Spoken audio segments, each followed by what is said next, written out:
일본 역대급 태풍을 72시간 전에 정확히 예측한 나라, 한국입니다. 영국과 일본은 완전히 틀렸어요. 더 충격적인 건 영국 기상청 15년차 엘리트가 한국 시스템을 보고 조국을 버렸다는 겁니다. 한국 AI가 연달아 재난을 정확히 예측했는데 세계 최고라던 영국은 계속 실패했거든요.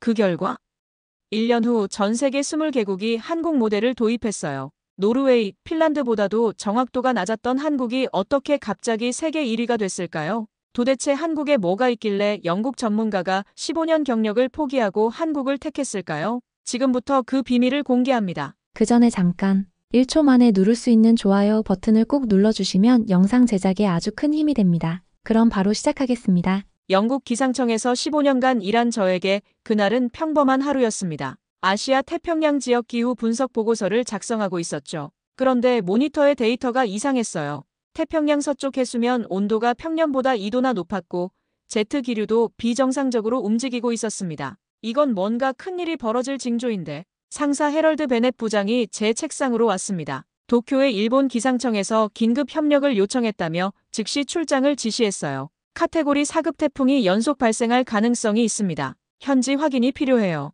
며칠 후 히드로 공항에서 마지막으로 확인한 위성 영상은 충격적이었습니다. 태풍 우디가 예상보다 훨씬 빠르게 강해지고 있었거든요.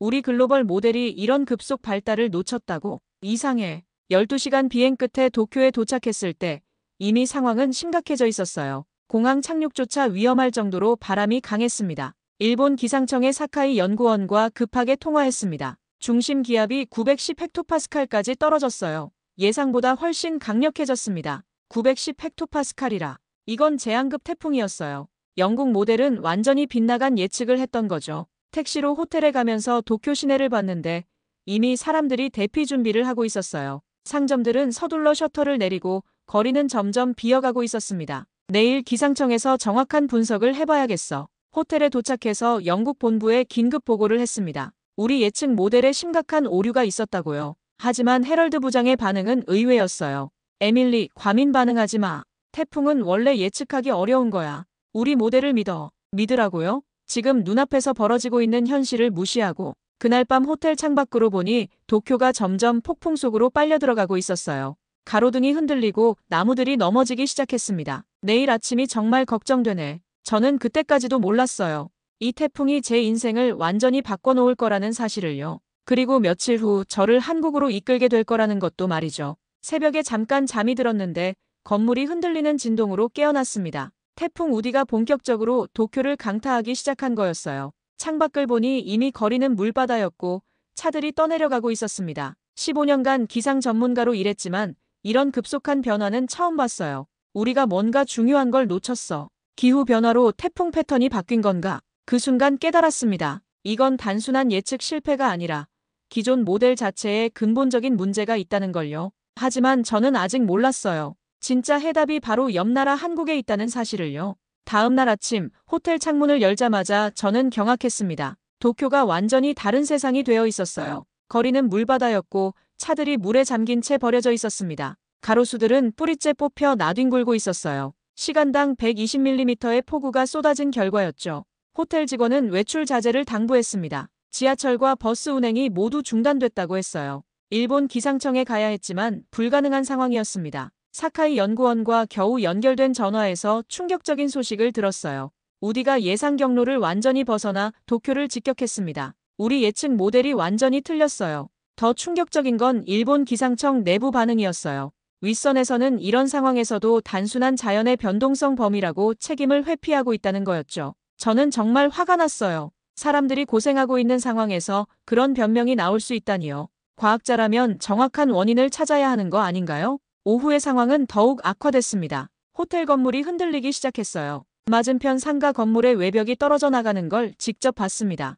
호텔 직원들이 1층으로 대피하라고 안내했어요. 로비는 불안해하는 사람들로 가득했고 외국인 관광객들은 상황을 제대로 파악하지 못해 더욱 당황하고 있었습니다. 영국 대사관에 연락해봤지만 소용없었어요. 대사관 자체도 비상 상황이라며 개별 지원은 어렵다는 답변만 돌아왔습니다. 그럼 어떻게 해야 하죠? 그때 사카이로부터 예상치 못한 제안이 왔어요. 한국으로 가는 것이었습니다. 부산에서 일본 대피자들을 받아주고 있어요. 한국 정부가 긴급 지원을 제공한다고 합니다. 한국이요? 전혀 생각해보지 못한 선택지였어요. 한국 기상청에서도 이번 태풍 분석에 관심을 보이고 있어요. 에밀리 씨 같은 전문가와 협력하고 싶다고 하네요. 그 순간 또다시 건물이 크게 흔들렸습니다. 이번엔 정말 심각했어요. 토사붕괴 경보까지 발령된 상황이었죠. 구조 헬기가 내일 아침에 외국인 우선으로 운항할 예정입니다. 선택의 여지가 없었어요. 일본에서의 출장 계획은 완전히 무산됐고 영국으로 바로 돌아갈 수도 없는 상황이었습니다.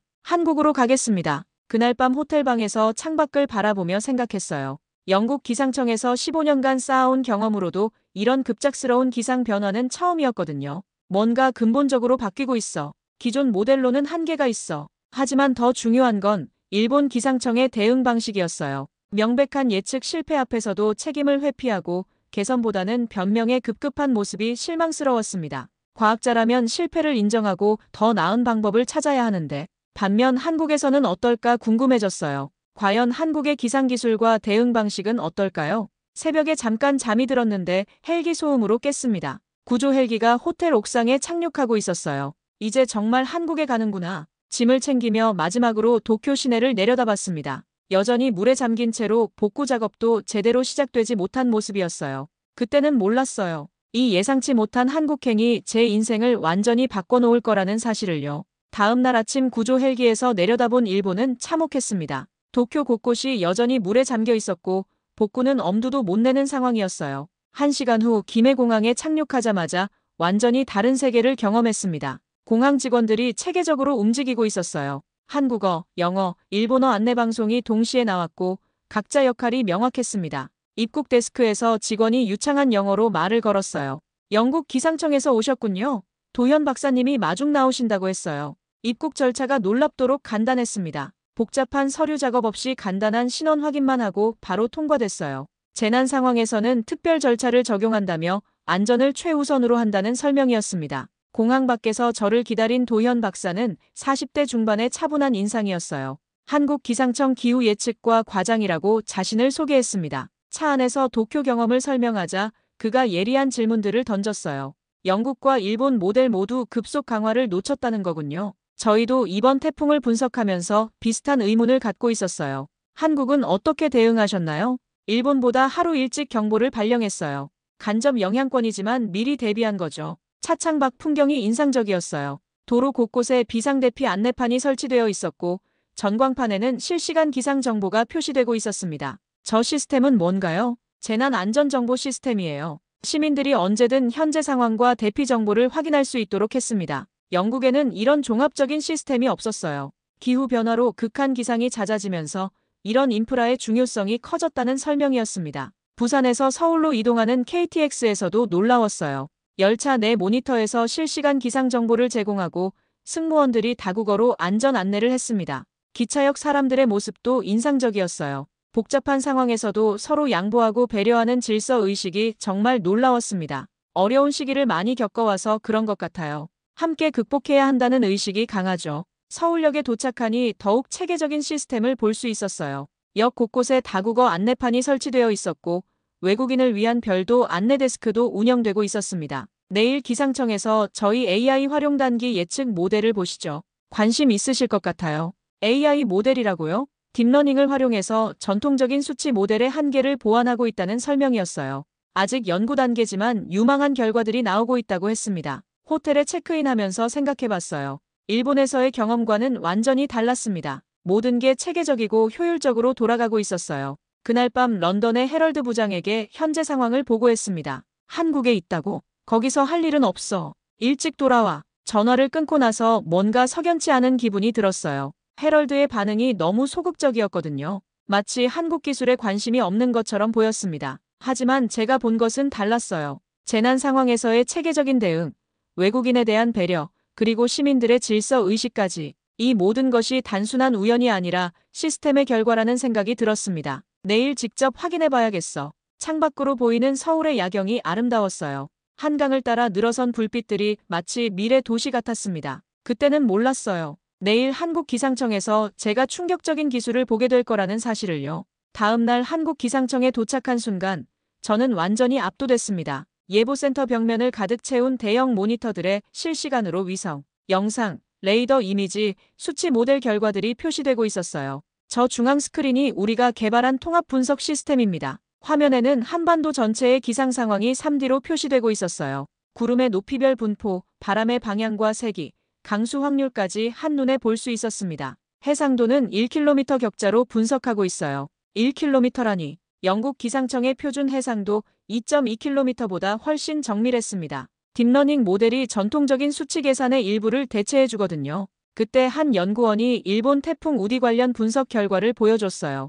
태풍의 발달 과정이 시간대별로 세밀하게 분석되어 있었고 영국이나 일본에서 놓쳤던 부분들이 명확하게 드러나 있었습니다. 해수면 온도의 수직 구조가 일반적인 모델 가정과 달랐어요. 한일 공동 해양 관측 부위 데이터와 위성 분석을 결합했다는 설명이었어요. AI 모델이 이런 복잡한 패턴 인식에 특화되어 있다고 했습니다. 정말 인상적이었어요. 전통적인 기상 분석과 최신 AI 기술이 완벽하게 조화를 이루고 있었거든요. 그 순간 제 휴대폰이 울렸습니다. 일본의 사카이 연구원이었어요. 한국에서 보내준 분석 자료가 정말 대단해요. 우리가 놓쳤던 부분들이 정확하게 지적되어 있어요. 재난 상황에서 정보 공유를 최우선으로 생각한다는 한국의 태도가 놀라웠어요. 도현 박사가 진행 중인 프로젝트에 대해 설명했습니다. 극한 기상 현상의 조기 예측을 위한 AI 모델이었어요. 그때 헤럴드 부장에서 메시지가 왔습니다. 즉시 귀국하라. 한국에서 시간 낭비하지 말고. 아직 제대로 파악하지도 못했는데 벌써 돌아가라니. 하루만 더 있어 보겠습니다. 그날 오후 여러 부서를 둘러봤어요. 관측자료 분석실, 수치 모델 운영실, AI 연구실까지 각 부서마다 최신 기술들이 실용적으로 활용되고 있었습니다. 특히 인상적이었던 건 직원들의 태도였어요. 모두 자신의 일에 자부심을 갖고 있었고 외국 전문가인 저에게도 아낌없이 정보를 공유해줬습니다. 저녁에 도현 박사와 식사하며 더 깊은 이야기를 나눴어요. 한국은 지리적으로 어려운 위치에 있어요. 중국 미세먼지, 일본 태풍, 시베리아 한파까지 모든 기상현상에 영향을 받거든요. 그래서 이렇게 종합적인 시스템을 구축한 거군요. 우리나라 사람들은 위기 상황에서 단결하는 경향이 강해요. 그래서 재난 대응 시스템도 효율적으로 작동하는 것 같아요. 그날 밤 헤럴드 부장에게 이메일을 보냈습니다. 한국의 기상기술이 예상보다 훨씬 발전되어 있습니다. 특히 AI 활용 분야에서는 우리가 배울 점이 많아요. 하지만 답장은 예상과 달랐어요. 한국 기술은 과장된 측면이 있어. 검증되지 않은 시스템에 너무 의존하지 마라. 뭔가 이상했습니다. 왜 헤럴드 부장은 한국 기술을 평가절하 하려고 하는 걸까요? 내일 AI 연구팀을 만나보고 판단해야겠어. 그런데 제가 본 한국의 시스템은 단순히 검증되지 않은 기술이 아니었어요. 실제로 일본 태풍을 정확히 분석해낸 결과가 있었거든요. 영국에서 15년간 일하면서 이런 체계적이고 개방적인 연구 환경은 처음 봤습니다. 경쟁보다는 협력이 우선시되고 정보 은폐보다는 공유가 기본 원칙이었어요. 다음 날이 더욱 기대됐습니다. 다음 날 AI 연구실에서 정말 놀라운 걸 발견했습니다. 이것이 저희 장마전선 예측 모델이에요. 대형 화면에 한중일 3국 장마전선 움직임이 실시간으로 예측되고 있었어요. 7일 예보 기준 85% 정확도를 보이고 있어요. 집중호우 예측에서는 기존 모델보다 30% 이상 향상됐고요. 85%라니. 영국 기상청의 7일 예보 정확도가 70% 내외인 걸 생각하면 정말 인상적한 수치였어요. 그때 도현 박사가 다급하게 들어왔습니다. 긴급 상황이에요. 중국 남부 저기압이 예상보다 빠르게 북상하고 있어요. 한중일 모두 동시에 영향을 받을 수도 있어요. 최신 위성 영상을 보니 정말 심각했습니다. 거대한 구름 덩어리가 동쪽으로 빠르게 이동하고 있었어요. 우리 AI 모델만 이 변화를 포착했어요. 다른 국가 모델들은 아직 기존 예측을 유지하고 있어요. 저는 급하게 영국 기상청 웹사이트에 접속해봤습니다. 여전히 동아시아 지역 예보는 안정적이라고 표시되어 있었어요. 매시간 실시간 업데이트하거든요. 그때 헤럴드 부장에서 전화가 왔습니다. 당장 돌아와. 한국 모델. 그런 검증되지 않은 시스템 믿지 마. 하지만 실제 위성 데이터를 보면 지금 당장 공항으로 가. 오늘 밤 비행기표 예약해놨어. 전화가 끊어졌어요. 저는 정말 당황스러웠습니다. 72시간 내에 한중일 모두 심각한 기상재해를 겪을 가능성이 높아요. 국제공조가 필요한 상황이죠. 저는 고민했습니다. 헤럴드 부장 명령을 어기는 건 제 경력에 큰 타격을 줄 수 있었어요. 하지만 여기서 보고 있는 데이터가 정말 심각했거든요. 하루만 더 기다려보겠어요. 오후에 영국 기상청에 긴급 보고서를 보냈습니다. 한국의 예측 모델 결과와 실제 관측 데이터를 첨부해서요. 답장은 실망스러웠어요. 한국의 최신 기술에 너무 현혹되지 마라. 검증된 시스템을 믿어라. 검증되지 않았다고? 제가 직접 본 정확도와 실시간 데이터는 어떻게 설명할 건가요? 저녁에 도현 박사와 다시 만났습니다. 솔직히 이런 상황을 예상했어요. 선진국에서 한국 기술을 인정하지 않으려는 경향이요. 왜 그럴까요? 기상 예보는 단순한 과학 기술이 아니에요. 국가 안보와 경제에 직결되는 문제거든요. 저는 이해할 수 있었어요. 기상 정보는 농업, 항공, 해운, 에너지 등 모든 산업에 영향을 미치니까요. 그때 갑자기 연구실 문이 열리며 직원이 뛰어들어왔어요. 박사님, 중국 기상청에서 긴급 연락이 왔어요. 뭐라고 하나? 우리가 예측한 저기압 시스템이 실제로 관측되고 있다고 해요. 베이징 지역에 폭우 경보를 발령했대요. 저는 깜짝 놀랐어요. 한국의 예측이 맞았던 거예요. 일본은 어떤가요? 사카이 연구원에게서 비공식 연락이 왔어요. 관서 지방에 이상 징후가 나타나고 있다고 하네요. 저는 급하게 영국 기상청에 업데이트를 보냈습니다. 하지만 이번에도 답장은 차갑기만 했어요. 한국 시스템은 우연히 맞췄을 뿐이야. 과대평가하지 마라. 저는 정말 화가 났어요. 명백한 증거가 있는데도 인정하지 않으려는 태도가 이해되지 않았거든요. 제가 좀 더 있으면서 이 상황을 지켜보고 싶어요. 정말인가요? 하지만 상부의 압박이. 제가 책임질게요. 과학자로서 진실을 추구하는 게 맞다고 생각해요. 그날 밤, 저는 중요한 결정을 내렸습니다. 영국으로 돌아가지 않고 한국에 더 머물면서 이 기상 현상을 끝까지 지켜보기로 한 거죠. 물론 제 경력에는 위험한 선택이었어요. 하지만 여기서 보고 있는 기술과 데이터가 너무 중요했거든요. 다음 날 아침 헤럴드 부장에서 폭풍 같은 전화가 왔어요. 대체 뭐 하는 거야? 지금 직무유기야. 부장님, 여기서 중요한 발견을 하고 있어요. 그만해. 한국 기술은 과장된 선전에 불과해. 검증되지 않은 시스템에 우리 명성을 걸 수는 없어. 명성이요? 지금은 정확한 예보가 중요한 게 아닌가요?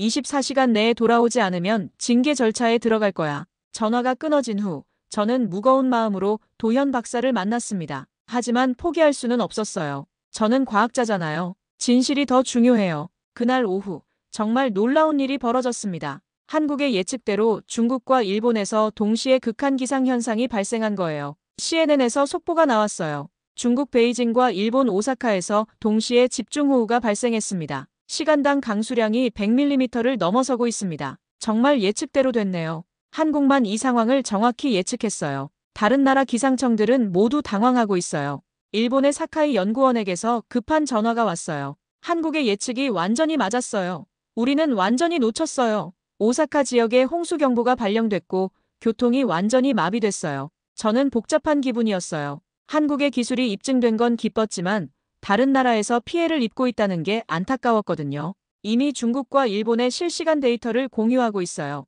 기상재해는 국경이 없어요. 우리 모두 지구촌 이웃이니까요. 그날 저녁 예상치 못한 일이 벌어졌습니다. 영국 외교부에서 한국 외교부에 공식 항의를 한 거예요. 영국 측에서 에밀리 씨의 행동이 양국 간 기상협력 협정을 위반했다고 주장하고 있어요. 말도 안 돼요. 저는 그냥 과학적 협력을 하고 있는 건데 기상정보는 단순한 과학 데이터가 아니에요. 경제적, 정치적 파급력이 엄청나거든요. 저는 이해할 수 있었어요. 영국 기상청의 국제적 위상에 위협이 될 수 있다는 거죠. 그때 한국 기상청장이 들어왔어요. 에밀리 맥클린 씨시죠? 어려운 상황에서도 우리와 협력해 주셔서 감사해요. 제가 더 많이 배웠어요. 혹시 한국에서 더 오래 머물면서 우리와 함께 일할 생각은 없으신가요? 정말 예상치 못한 제안이었어요. 서울대학교 기후연구소에서 객원 연구원 자리를 제안하고 싶어요. 시간을 좀 주세요. 신중하게 생각해 보겠습니다. 그날 밤 한강을 걸으며 생각했어요.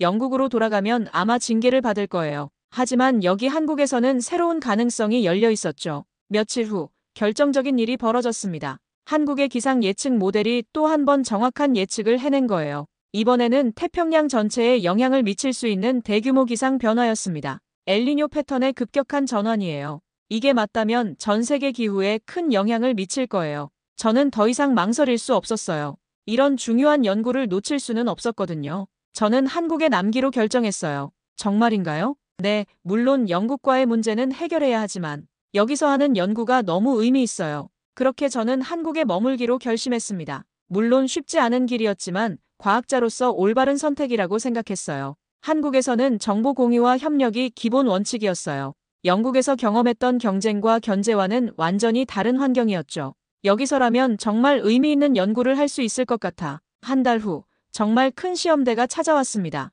태풍 시즌이 다시 시작된 거예요. 에밀리 씨, 긴급 상황이에요. 도현 박사가 다급하게 연구실로 뛰어들어왔습니다. 무슨 일인가요? 새로운 태풍이 발생했는데 이상한 패턴을 보이고 있어요. 이름은 하이선인데 컴퓨터 화면에 나타난 위성 영상을 보니 정말 이상했어요. 태풍의 이동 경로가 기존 모델들의 예측과 완전히 달랐습니다. 다른 나라들의 예측은 어떤가요? 일본은 한국 연안을 지나갈 거라고 하고 미국은 중국 쪽으로 향할 거라고 해요. 하지만 우리 모델은 뭐라고 하나요? 한반도를 직접 관통할 가능성이 높다고 나와요. 그것도 역대급 강도로요. 저는 급하게 데이터를 분석해봤습니다. 한국의 모델이 맞다면 정말 심각한 상황이었어요. 신뢰도는 어느 정도인가요?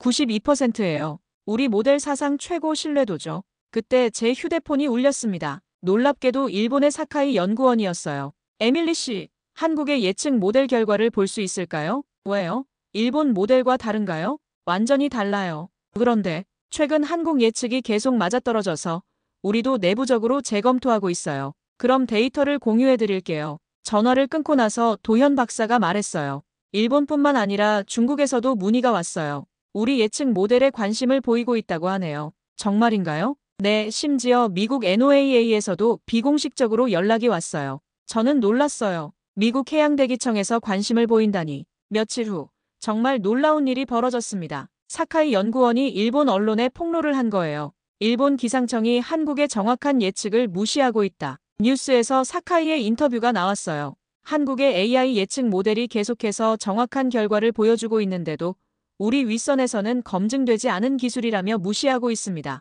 이는 국민의 안전을 위험에 빠뜨리는 행위입니다. 사카이 씨가 정말 용기 있는 결정을 했네요. 네, 하지만 아마 큰 곤란을 겪을 거예요. 실제로 며칠 후 사카이에게서 연락이 왔어요. 에밀리 씨, 저 파면될 것 같아요. 왜요? 내부 정보를 언론에 공개했다는 이유로요. 하지만 후회하지 않아요. 과학자로서 옳은 일을 했다고 생각해요. 저는 마음이 복잡했어요. 사카이가 저와 비슷한 상황에 처한 거였죠. 사카이 씨도 한국에 와서 함께 연구하는 건 어떨까요? 정말 그럴 수 있을까요? 한번 알아보겠어요. 그 후 일주일 동안 태풍 하이선의 움직임을 전 세계가 주목했습니다. 그리고 결과는 한국의 예측이 완벽히 맞았습니다. 태풍 하이선은 정확히 한국 모델이 예측한 경로로 이동했고 강도도 예측과 일치했어요. 다행히 한국은 미리 대비를 철저히 해서 피해를 최소화할 수 있었습니다. 이번엔 정말 전 세계가 인정할 수밖에 없을 거예요. 실제로 국제기상학회에서 긴급 세미나가 열렸습니다. 주제는 한국의 AI 기상 예측 모델 분석이었어요.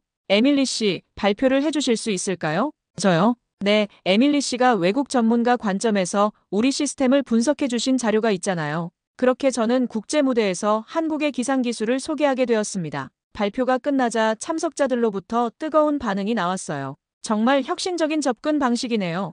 우리도 이런 시스템을 도입하고 싶습니다. 한국과 기술 협력이 가능할까요? 가장 인상적이었던 것은 유럽중기예보센터 대표의 반응이었어요. 우리도 한국의 AI 모델을 벤치마킹하고 싶습니다. 공식적인 협력 방안을 논의해보면 어떨까요? 며칠 후 정말 놀라운 소식이 들려왔습니다. 에밀리 씨, UN 기후변화 협약 사무국에서 연락이 왔어요. 무슨 연락인가요? 한국의 AI 기상 예측 모델을 국제표준 참조 모델로 검토하고 싶다고 해요. 저는 정말 놀랐어요. 불과 몇 달 전만 해도 검증되지 않은 기술이라고 무시받던 것이 이제는 국제표준이 될 수도 있다니. 그날 저녁 예상치 못한 전화가 왔어요. 영국의 헤럴드 부장이었습니다. 에밀리, 어떻게 지내고 있나? 부장님, 최근 한국의 기상 기술이 주목받고 있다더군. 혹시 우리도 협력 방안을 모색해 볼 수 있을까? 저는 씁쓸하게 웃었어요. 이제 와서 협력을 말씀하시는군요. 부장님, 이미 늦었어요. 저는 한국에서 새로운 길을 걷기로 했어요. 에밀리, 생각해봐. 내 경력을. 과학자로서 옳은 일을 하는 게 더 중요해요. 그렇게 저는 영국과의 연을 정리했습니다. 어려운 결정이었지만 후회하지 않았어요. 6개월 후, 저는 서울대학교 기후연구소의 정식 객원 연구원이 되어 있었습니다. 에밀리 교수님, 오늘 결과가 나왔어요. 제자 중 한 명이 흥분해서 연구실로 뛰어들어왔어요. 무슨 결과요? 우리가 개발한 서울 모델이 WMO 공식 검증에서 95% 정확도를 기록했어요. WMO는 세계 기상기구예요. 거기서 95% 정확도라니. 정말 놀라운 성과였습니다. 정말인가요? 네. 그리고 더 놀라운 소식이 있어요. 유럽, 미국, 일본에서 우리 모델 도입을 공식 요청했어요. 저는 감격했어요. 불과 1년 전만 해도 무시받던 한국의 기술이 이제는 전 세계에서 인정받고 있는 거였죠. 그때 도현 박사가 들어왔습니다. 이제는 기상청 부청장이 되어 있었어요. 에밀리 교수, 축하해요. 우리 모델이 UN 기후변화 협약의 공식 참조 모델로 채택됐어요. 정말인가요? 네, 이제 전 세계 기상청에서 서울 모델을 기준으로 삼게 될 거예요. 서울 모델. 제가 한국에서 함께 개발한 AI 기상 예측 시스템이었어요. 전통적인 수치 모델과 딥러닝을 결합한 혁신적인 시스템이었죠. 그런데 에밀리 교수, 영국에서 또 연락이 왔어요. 또요? 이번에는 정부 차원에서 공식 협력을 제안했어요. 조건도 상당히 좋고요. 저는 잠시 생각해봤어요. 영국은 여전히 제 고향이었고 가족과 친구들이 있는 곳이었거든요. 어떤 조건인가요? 영국 기상청 연구소장 자리를 제안했어요. 그리고 한영 공동연구센터 설립도 추진하겠다고 하고요. 상당히 매력적인 제안이었어요. 하지만 저는 이미 마음을 정하고 있었습니다. 정중히 거절하겠어요. 정말인가요? 왜요? 여기가 제 집이에요. 그리고 여기서 하는 일이 더 의미 있어요. 실제로 저는 한국에서 정말 많은 것을 배웠어요. 기술적인 부분뿐만 아니라 협력과 공유의 중요성도요. 그날 오후 일본에서 반가운 손님이 찾아왔습니다. 사카이 연구원이었어요. 에밀리 씨, 오랜만이에요. 사카이 씨, 어떻게 지내셨어요? 덕분에 잘 지내고 있어요. 지금은 도쿄대학교에서 연구하고 있어요. 사카이는 결국 일본 기상청에서 나와서 학계로 옮겼대요. 하지만 더 자유롭게 연구할 수 있어서 만족한다고 했습니다. 그런데 에밀리 씨, 정말 놀라운 일이 일어나고 있어요. 무슨 일인가요? 일본 기상청에서 한국 모델 도입을 검토하고 있어요. 그동안 무시하던 기술을 이제는 배우려고 하는 거죠. 저는 씁쓸하게 웃었어요. 결국 실력이 인정받으면 태도가 바뀌는 거였군요. 저녁에는 특별한 행사가 있었어요. 한국기상학회에서 재계 국제협력 공로상을 수여하는 시상식이었거든요. 에밀리 맥클린 교수는 한국기상기술의 국제적 인정에 크게 기여했습니다. 무대에 올라가서 상을 받으며 지난 1년을 돌아봤어요. 정말 파란만장한 시간이었지만 후회는 없었습니다. 감사합니다. 하지만 이 성과는 제 혼자만의 것이 아닙니다. 함께 연구한 모든 한국 연구진들의 노력이 있었기에 가능했습니다. 박수가 터져나왔어요. 그 순간 정말 자랑스러웠습니다. 시상식이 끝나고 도현 박사와 함께 한강을 걸었어요. 에밀리 교수, 정말 고마워요. 에밀리 교수가 없었다면 우리 기술이 이렇게 빨리 인정받지 못했을 거예요. 저야말로 감사해요. 여기서 정말 많이 배웠어요. 앞으로 계획은 어떻게 되세요? 계속 여기서 연구하고 싶어요. 그리고 전 세계 젊은 과학자들을 여기로 불러와서 함께 연구하는 프로그램을 만들고 싶고요. 좋은 아이디어네요. 며칠 후 정말 놀라운 소식이 들려왔어요. 에밀리 교수님, 큰일 났어요. 무슨 일인가요? 서울 모델이 노벨상 후보에 올랐어요. 노벨상이라니. 물론 기상학 분야는 직접적인 노벨상 부문이 없지만 물리학상이나 화학상 부문에서 인정받을 수 있다는 얘기였어요. 정말인가요? 네, 그리고 더 놀라운 건 전 세계 20개국에서 서울 모델 도입을 결정했어요. 저는 정말 감격스러웠어요. 불과 1년 전만 해도 서쪽에서 온 기후요원이라며 이방인 취급받던 제가 이제는 한국 기상학계의 중요한 일원이 되어 있었거든요. 그날 밤 저는 런던에 있는 부모님께 영상통화를 걸었어요. 에밀리, 뉴스에서 봤어. 정말 자랑스럽구나. 고마워요, 엄마. 언제 집에 올 거니? 여기가 제 집이에요. 부모님은 처음에는 이해하지 못하셨지만 제 설명을 듣고 나서는 지지해 주셨어요. 1년 후 저는 서울대학교에서 국제기상협력센터를 설립했습니다. 전 세계에서 젊은 연구자들이 와서 함께 연구하는 곳이었어요. 에밀리 센터장님, 오늘 새로운 연구원들이 도착했어요. 어떤 분들인가요? 독일에서 2명, 프랑스에서 1명, 그리고 영국에서 3명이 왔어요. 영국에서 제 후배들이 이제는 한국에 와서 배우고 있는 거였군요. 그렇게 저는 한국에서 새로운 인생을 시작했습니다. 때로는 고향이 그리웠지만 여기서 하는 일이 전 세계 기상학 발전에 기여한다는 자부심이 있었어요. 돌아가지 않은 선택이 옳았어. 지금도 저는 서울에서 연구를 계속하고 있습니다. 그리고 전 세계 기상학자들이 한국 기술을 배우러 오고 있어요. 과학에는 국경이 없다는 말이 맞네요. 진짜 실력만이 모든 것을 증명해주는 것 같습니다. 여기까지 시청해주셔서 감사합니다. 구독, 좋아요 잊지 마세요.